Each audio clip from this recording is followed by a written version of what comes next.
செத்து போச்சு. என் புருஷன் வந்து சப்புன்னு அறையிறாரு. ஏங்க என்னை அடிக்கிறீங்க? என்ன நாய் செத்து போச்சுட்டாரு.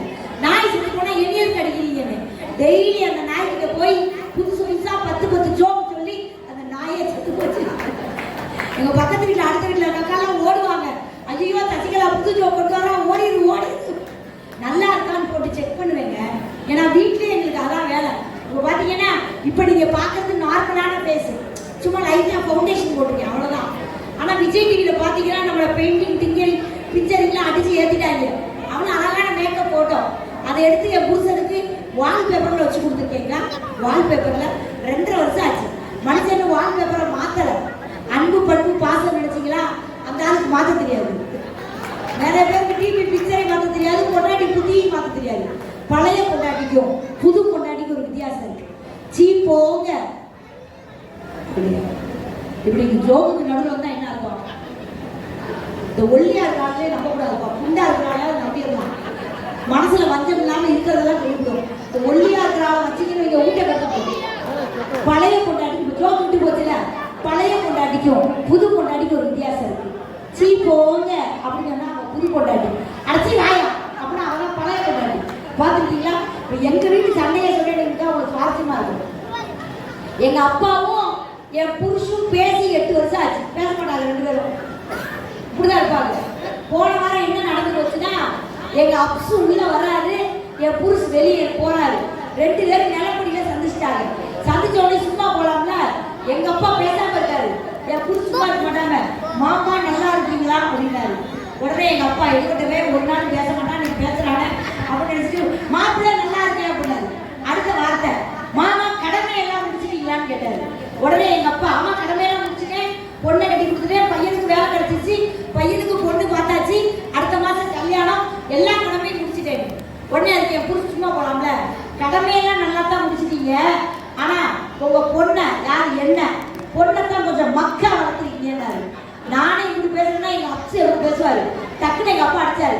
எதுக்கு மாப்பிள்ள? பொண்ணை அறிவாளியா வளர்த்தா அறிவாளி மாப்பிள்ள தேடணும், மக்களுக்கு வந்து சரியா போயிட்டு குடும்ப சுவாரஸ்யமா இருக்கும். அதே மாதிரி பாத்தீங்கன்னா எவ்வளவு சொன்னாலும் இந்த ஆண்களுக்கு மண்டையில ஏறவே ஏறாது. உங்களை சொல்றாங்க, எவ்வளவு காசு கொடுத்தவங்க உட்காந்துருக்கீங்க.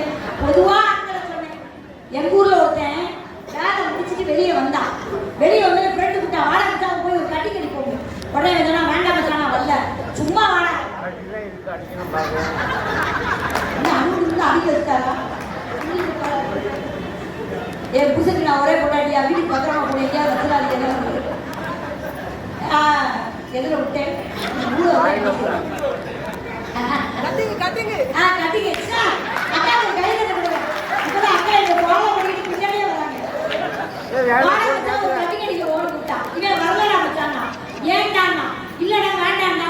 சும்மா வாடா, சாட்டர்டே வாடா. 2 ஸ்டெப் தான் நடந்திருப்பாங்க. செருப்பு பிஞ்சு போச்சு.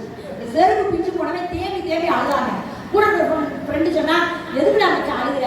செருப்பு தானே, 100 ரூபாய்க்கு வாங்கிக்கலாம். அதுக்கு செருப்பு பிஞ்ச வைக்கனா, நான் அதுக்காண்டி அழுகலடா, என் பொண்டாட்டி தீர்க்க தரிசிடா, என் பொண்டாட்டி தீர்க்க தரிசிடா. என்னடா பொண்டாட்டி தீர்க்க தரிசி? என் பொண்டாட்டி கிளம்பும் போதே சொன்னா, வேலை முடிச்சு சம்பளம் வாங்கிட்டு வீட்டுக்கு வராம கட்டி அடிக்க போனேன்னா செருப்பு பிஞ்சிருந்து. அவ எந்த செருப்பு சொல்றா, நம்மால எந்த செருப்பு சொல்றா பாருங்க. அதுல எங்க ஊர்ல ஒரு ஆளுங்க குப்புசாமின்னு பேரு. இங்க வந்தோட விசாரிச்சேக்கா, இங்க இருக்கிற ஆண்களுக்கு டாஸ்மார்க்னா என்னன்னு கூட தெரியாது, அதோட வாடகை கூட தெரியாது. ரொம்ப நல்ல மக்கள், இலக்கிய மன்றம்லாம் நடத்துறாங்க. உங்களை சொல்ல முடியுமா? எங்க ஊர்ல ஒருத்தர் சரக்கடிச்சு போய் கொண்டாடி அடிச்சாருங்க. அந்த பிள்ளை கோச்சிட்டு அவங்க அம்மா வீட்டுக்கு போயிடுச்சு. போன உடனே அந்த பிள்ளை பேர் சரஸ்வதிங்க. சரசுவான்னு அந்த பிள்ளை வரல. ஆண்களுக்குலாம் புரிஞ்சு சொல்றேன், கல்யாணம் முடிச்சு 3 மாசத்துக்கு கொண்டாடிட்ட கம்மலை கட்டலாம், மூக்குத்தியை கட்டலாம், செயினை கட்டலாம், அடிக்க மட்டும் கூடாது. உங்க வாரிசு உள்ள செட்டான பிறகு அடிக்கலாம். அப்புறம் அது உங்க ப்ராப்பர்ட்டி. கல்யாணம் முடிச்ச புதுசுல அடிச்சாங்க, அந்த பிள்ளை வரமாட்டேன், குடியா இருப்பேன் வரமாட்டேன்னுச்சு. உடனே நம்ம ஃப்ரெண்டு கிட்ட சொன்னா, என்னடா செய்யலாம்? ஃப்ரெண்டு சொன்னா, இவ்வளவு நாள் நீ வாட்டு தானே அடிச்சா? ஆமா, இன்னைக்கு ஃபுல்லா அடிச்சு என்ன வீரம் வந்துடும். வீரம் வந்துட்டா நேர மாமனார் வீட்டுல போய் 2ல ஒரு கேளு, என்னையா பொண்ணு அடிச்சியா வக்கீல் சொல்லலான்னு கேளுதான். அம்மா ஃபுல்லா அடிச்சா நேரம் மாமனார் வீட்டுக்கு போயிட்டான். மாமனார் வீட்டுக்கு டேலாக் பேசுறான், மாமா எனக்கு 2ல 1 தெரிஞ்சு ஆகணும். மாமனார் சொல்றா, மாமா எனக்கு 2ல 1 தெரிஞ்சு ஆகணும். மாமனார் சொல்றா, மாமா எனக்கு 2 சொல்றா. குடியா நாயே ஒண்ணு என் முன்னாடி அனுப்பு, இல்ல உன் முன்னாடி அனுப்பு.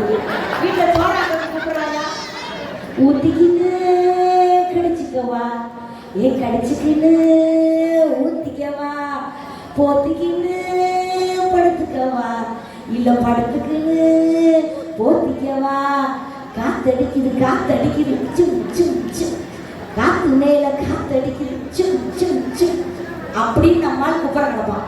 நீங்க பாத்துருக்கீங்களா? எங்க ஊர்லாம் ஒரு ஆள் சரக்கு அடிச்சுட்டு பொத்துட்டு சாக்கடைக்குள்ள போய் விழுந்துட்டாருங்க. விழுந்துட்டு பக்கத்துல கிடக்கிற பண்ணியை தடவி பார்க்கறாரு. ஹாய் செல்லபுதி, ஹாய் ராசாத்தி, உனக்கு எப்படி வீசையெல்லாம் உழைச்சிச்சு பண்ணிய, பண்ணியோட சேர்ந்து பண்ணி இது கிடக்கு. இந்த வீட்டுல வந்து ஒருத்தி சொல்லுவான், நான் உன் புருஷன் குடிச்சிட்டு அந்த சாக்கடையில கிடைக்கான். உடனே இந்த பொம்பளை மாநில வையும், நீலாம் மனுஷியா பெத்து போட்டு முடியாது நாய பெற்றுவா. உடனே அந்த அம்மா, நானா கட்டிட்டு இருந்தேன், நீ தானே கட்டிட்டு வந்த, நீ போய் தூக்கு. ஒரு ஆம்பளை சரக்கு அடிச்சுட்டாரு, அவரை சரக்கை தெளிய வைக்கணுமே அப்படின்னு பெண்கள் யாரும் வருத்தப்படாதீங்க. பெண்களா இருக்கிறதுனால உங்களுக்கு டிப்ஸ் சொல்றேன். உள்ள கூட்டிட்டு வந்து நடு வீட்டுல உட்கார வச்சுட்டு வீட்டை சாத்திட்டு ஒரு குடம் தண்ணி தலையில ஊத்தி, ஒரு அரை எலுமிச்சம்பழத்தை தலையில தட்டி, ஒரு அரை டம்ளர் மோரை வயிற்றுக்குள்ள கொட்டுனீங்கன்னா போதை கொஞ்சம் கொஞ்சமா இறங்குது. இது எப்படி உனக்கு தெரியும் கேட்காதே, எல்லாம் பழக்கம் தான். உண்மையிலேக்கா எங்க அம்மா எனக்கு 35 பவுன் நகை போட்டாங்க. 35 பவுன் நகை போட்டு வாக்கப்பட்டு வந்திருக்கேன். ஒரு 4 மாசம் தான் ஆச்சு. என் புருஷன் குடிச்சு எல்லாத்தையும் அழிச்சிட்டாரு. கடைசியா ஒரு கம்பெனி தான் போட்டிருக்கேன். 6 மாசம் தான் எங்க அம்மா வீட்டுக்கு போல, ஒவ்வொரு நகையா வாங்கிட்டு போயிட்டாரு. 6 மாசம் தான் எங்க அம்மா வீட்டுக்கு போல. எங்க அம்மா 6 மாசமா பிள்ளைய கிழமைன்னு தேடி எங்க வீட்டுக்கு வர்றாங்க. கடைசியா அரைஞ்சாரு பாருங்க, இந்த கம்மலோட ரத்தமா ஒழுகுது. இதெல்லாம் டூப்ளிகேட் 100 ரூபாய் தான். தங்கம் நீங்க நினைச்சு பின்னாடி வந்துடாதீங்க. தங்க கம்மலை அடிச்சு காதெல்லாம் ரத்தம் வருது. எங்க அம்மா வந்துட்டாங்க. வந்தவங்க என்னடி இப்படி காதல ரத்தம் வருதுன்னு கேட்கணும்ல. வந்தவொடனே என்ன கேட்டாங்க தெரியுமா? அடி பாதகத்தி, 35 பவுன் நகை போட்டேன், 35 பவுன் நகை மூலியா இருக்கேன். நான் எங்க அம்மாட்ட சொன்னேன், மூலியா இருந்தாலும் தாலியோட இருக்கேமான்னு சொன்னேன். எல்லா நகையும் நான் மீட்டிட்டேன், பொண்ணுங்களையும் கட்டி கொடுத்துட்டேன் அப்படின்னு சொன்னா எல்லாமே விடாமுயற்சி தாங்க. நீங்க வந்து சனி பெயர்ச்சியா குரு பெயர்ச்சியா, நமக்கு வாழ்க்கையில எது ஒரு பேய் எனக்கு நல்லா தெரியும் மேடம். அந்த பேயை உள்ள போட்டா தான் வீட்டுல போய் பிசாசு தைரியமா சமாளிக்க முடியும். வீட்டுல பிசாசா இருக்கான் அவன். ஒண்ணும் இல்லைங்க, ஆண்கள் வந்து எப்ப பயப்படுவாங்க தெரியுமா? சுனாமி வந்தா பயப்பட மாட்டாங்க, பெரிய போர் வந்தா பயப்பட மாட்டாங்க, தீப்பிடிச்சு இருந்தா பயப்பட மாட்டாங்க. சாப்பிட உட்கார்ந்த உடனே உங்ககிட்ட ஒண்ணு கேட்கணும், நீங்க சாப்பிடுங்க. அவனை அத்தோட செத்தான். பாஸ்வேர்டை பார்த்துட்டாலோ, அவனை பைக்ல ஏற்றி போனதை பார்த்துட்டாலோ, அன்னைக்கு அந்த புள்ள பூக்கி அடிச்சு வாங்கி கொடுத்தோ பார்த்துட்டாலோ, இன்னைக்கு எனக்கு கூட ஒரு ஆண் தான் வாங்கி கொடுத்தாரு. இப்படி அந்த ஆளுக்கு மனசுல எவ்வளவு சபலம் வருங்க. வாழ்க்கையே ரொம்ப கஷ்டங்க. இந்த வாழ்க்கையை வாழ்றது கஷ்டம். ஆனா ஆண்களை பார்த்து நான் பெருமைப்படுவேன். ஏன் தெரியுமா? இந்த ஆண்கள்லாம் ஒண்ணா சேர்ந்தா என்ன பேசுவாங்க? அடுத்த சிஎம் யாரு, அடுத்த பிஎம் யாரு, அடுத்து நம்ம நாட்டுக்கு யாருக்கு ஓட்டு போடலாம் அப்படின்னு ஆண்கள்லாம் சேர்ந்தா பேசுவாங்க. இந்த பொம்பளை எல்லாம் சேர்ந்தா என்ன பேசுவோம்?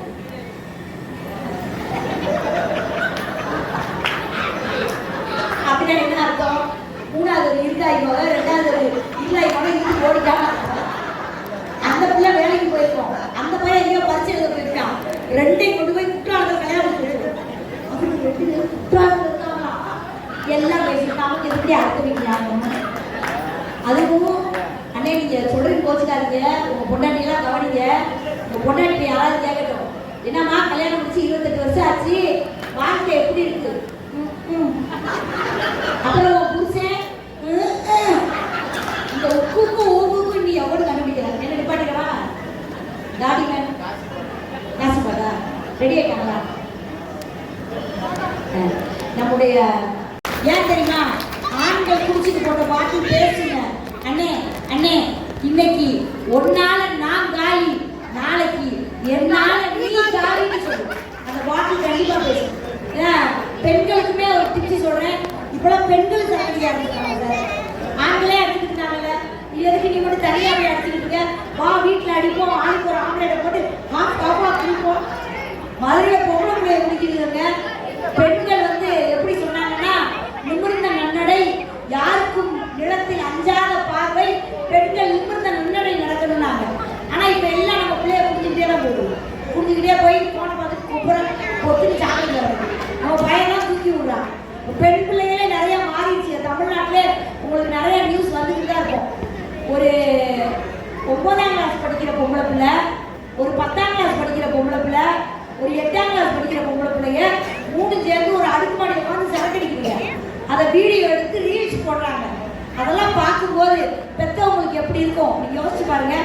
ஒரு காலத்துல பெண்கள் எப்படி இருந்தாங்க அப்படின்னு குற்றாலேக சுகமா இருக்கும்.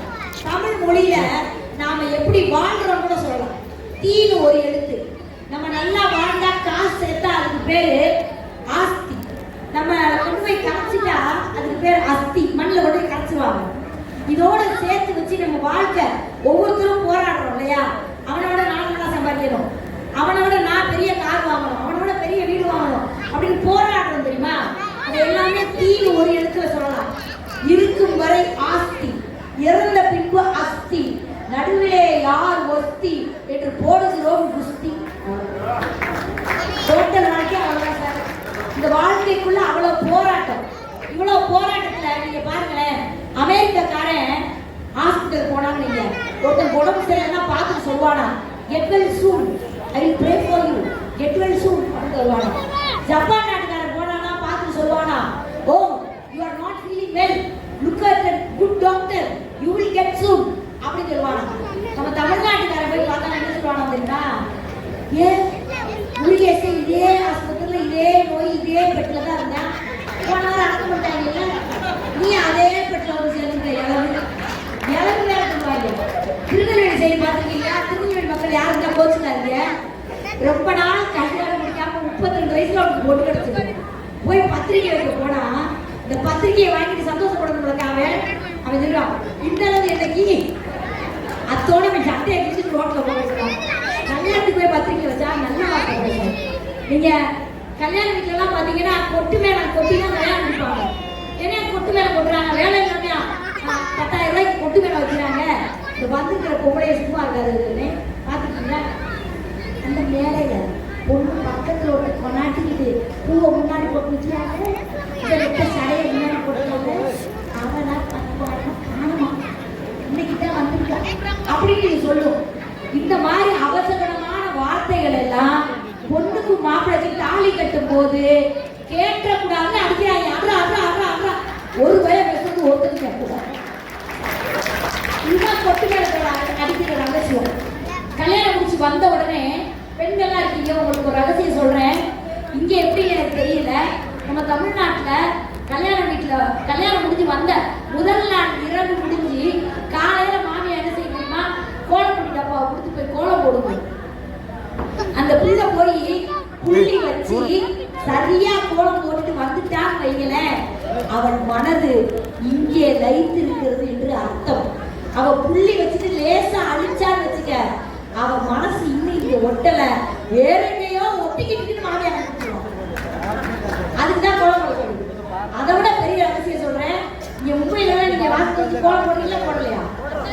போடுறதாலதான் எல்லாம் ட்ரம் மாதிரி இருக்குது. போடுறீங்களா? கோலம் போடணும். டெய்லி காலையில போடாட்டினாலும் மார்கழி மாசம் 30 நாள் கோலம் போடணும். ஏன் தெரியுமா? அதிகாலையில போடணும். 4 to 5 டைம் என்ன தெரியுமா? ஆக்சுவலா மேல உலாவுறது வந்து ஓட்டு ஆக்சிஜன். ஆனா மார்கழி மாசம் 30 நாளும் O3 உலாவும். O3னா இதை விட ஒரு பெரிய கேஸ். அந்த கேஸ பெண்கள் நாம அப்படி நுகர்ந்துக்கிட்டு இப்படி குனிஞ்சு கோலம் போடும்போது நம்ம உடம்புக்குள்ள இருக்கக்கூடிய கெட்ட அசுத்தமான ரத்தம் எல்லாம் வெளியேறி நமக்கு தூய்மையான ரத்தம் உள்ள வந்து பெண்களுக்கு மலட்டுத்தன்மை நீங்கி பிள்ளை பெறக்கூடிய அதிசயமான நிகழ்ச்சி நிகழ்வது கோலம் போடுறதுதான். எந்த பொண்ணெல்லாம் கைவிட முடியலாம் புத்தகத்தை வாசிச்சது ஒண்ணு தெரிஞ்சுக்கங்க. சாதாரணமா பேச்சாளர்லாம் வர முடியாது. நான் எல்கேஜி படிச்சுட்டு இருக்கும் போதே அப்படி மேடை ஏறி பட்டு வந்த ரோசாவும் பார்த்த கண்ணு கூடாதான் பாடினேன். எங்க மிஸ் கேட்டாங்க, நான் மெட்ரிகுலேஷன்ல படிச்சேங்க, how do you know this song? My daddy ஆட்டுவார் குழந்தை. யார்? என் தம்பிய. அப்படியே சொன்னேங்க. அப்பெல்லாம் ஃபுல்லா இங்கிலீஷ் பேச தெரியாது. Miss she is killing miss அப்படிம்போம். பிஞ்சிங்னு சொல்ல தெரியாது, கில்லிட்டாலும் she is killing miss, miss she is அடிச்சு போய் மிஸ், ஷீ இஸ் கடிச்சு போய் மிஸ் அப்படி சொல்லுவோம். அப்ப எங்க மிஸ் கேட்டாங்க, பட்டு வண்ண ரோசாவா பார்த்த கண்ணு மூடாதான்னு பாடி பிரைஸ் வாங்கிட்டு வந்தேன். எங்க மிஸ் கேட்டாங்க, how do you know this song? My daddy குழந்தை ஆட்டுவார். அப்படிங்கிறவனே என்னை நிற்க வச்சு எங்கள் அப்பா அம்மா வந்த பிறகு பாராட்டிட்டு ப்ரைஸ் கொடுத்தாங்க. அது மாதிரி 6th படிக்கும் போதே நல்லா பேசுவேன். எங்கள் இங்கிலீஷ் மிஸ் என் ஸ்டைலை பார்த்து என் திறமையை பார்த்து முன்னாடி உட்காந்துட்டாருக்கா நான் பேசிக்கிட்டு இருக்கேன். Gandhiji was born on October 2nd. He was the father of the nation. He got freedom to our country. கீழே உட்காந்து வச்சுக்கலா பேசுறியா நல்லா பேசுறாக்கா கடைக்கு வாட்டி பார்த்து வச்சுக்கா. காந்திஜி டைடு, காந்திஜி செத்து போயிட்டாருன்னு அழுது உள்ள போயிட்டேன். இங்கிலீஷ் உள்ள வச்சு ரொம்ப நொங்குறாங்க. நாயே 4 பக்கம் சொன்னேன். கடைசியா காந்திஜி செத்து போயிட்டாரு தமிழ்ல சொல்லிட்டு இங்கிலீஷ் பேச்சு உள்ள வச்சு ரொம்ப நொங்குறாங்க. ஆனா ஒரு அழகான மேடம் வந்து அந்த பிரைஸுக்கு the first prize goes to Sasikala. நாங்க ஓடி வந்து அப்படி சோப்புடப்பா வாங்கிட்டு நின்னேன். ஒரு சோப்புடப்பா தான் கொடுத்தாங்க. இப்போ 50,000 வாங்குறேன். சோப்புடப்பா வாங்கிட்டு நின்னேன். அந்த மேடம் ஒரு வார்த்தை சொன்னாங்க. எல்லா குழந்தைகளும் காமராஜரை பற்றி பேசியது, நேருஜி பற்றி பேசியது, ஆனால் காந்திஜி பற்றிய பேசிய சசிகலா மட்டும்தான் காந்திஜி இறந்து விட்டார் என்பதை சொல்ல முடியாமல் தேர்ந்து அழுகிறார். அப்பதான் நமக்கு பெண்களுக்குலாம் தெரியாத ஒரு விஷயம் சொல்றேன். ஒரு பெண்மணி நம்ம நாட்டில் வாழ்ந்தாங்க. நீங்க கூட நினைக்கலாம் புருஷே குடும்பப்படுத்துறாரு, மாமியா மூஞ்ச தூக்கி வச்சுக்கிடுது, பிள்ளை நொய்யின்னு சோறு கேட்குது, நம்ம எதுக்கு வாழ்றோம். ஆனா உங்களை எல்லாம் தாண்டி ஒரு பெண்மணி வாழ்ந்தார். அந்த பெண்மணி இந்த அகில உலகத்திலையும் எந்த பிளைட்ல வேணாலும் போகலாம், எந்த ட்ரெயின்ல வேணாலும் போகலாம், எந்த நாட்டுக்கு வேணாலும் போகலாம். அவங்களுக்கு பாஸ்போர்ட் தேவையில்லை, விசா தேவையில்லை. அப்படி ஒரு பெண்மணி வாழ்ந்தார். யார் தெரியுமா? யாருக்காச்சும் தெரியுமா? அவர்தான் அன்னை தெரசா. அத்தனை அன்னை தெரசாக்களும் இங்கதான் இருக்கிறீர்கள். ஏனென்றால் உங்களுக்கு இந்த உணவு வழங்கப்படுகிறது. அந்த அம்மா போய் ஒரு இடத்துல நான் அனாதை குழந்தைகள் வளர்க்குறேன், என் பிள்ளைகளுக்கு ஏதாச்சும் தாங்கன்னு கை நீட்டினாங்க. ஒரு பணக்காரன் ஆணவம் பிடிச்சவன் காரி எச்சியை துப்பிட்டாங்க. இந்த அம்மா என்ன பண்ணாங்களா, அந்த சேலை தலைப்பை தடவிட்டு எனக்கு இது போதும், என் பிள்ளைகளுக்கு ஏதாவது தாருங்கள் இந்த இடத்துல எழுதினாங்க. அப்படிப்பட்ட ஒரு பெண்மணி. நான் ஏன் சொல்றேன்னா, நான் எத்தனையோ வெளிநாடு போயிருக்கேங்க. எல்லாத்துலேயும் முன்னாடி ஆண்கள் தான் இருப்பாங்க, அல்லது ஜோடியா இருப்பாங்க, அல்லது பெண்கள் பின்னாடி தான் இருப்பாங்க. மும்பை மன்றத்தில் தான் இத்தனை பெண்மணிகள் கண்மணிகள். சந்தோஷமா இருக்கு. எண்கள் இல்லாமல் கணிதம் இல்லை, பெண்கள் இல்லாமல் மனிதமே இல்லை. அப்படிப்பட்ட பெண்மணிகளுக்கு நன்றி சொல்லி உங்களுக்கெல்லாம் சாப்பாடு இருக்கு. நிகழ்ச்சி வழங்கியவர் திரு சாமி கன்ஜென்ஷன், ராமலம்மாள், திரு எம்ஏ ஜலீல், வாசி தங்கராஜ் அவர்கள், துதிமுத்து, பிரெட் சேகர், கிருச்சிலை, சகாதேவன், அத்தனை பேருக்கு நன்றி சொல்லி ஒரு சாங் போ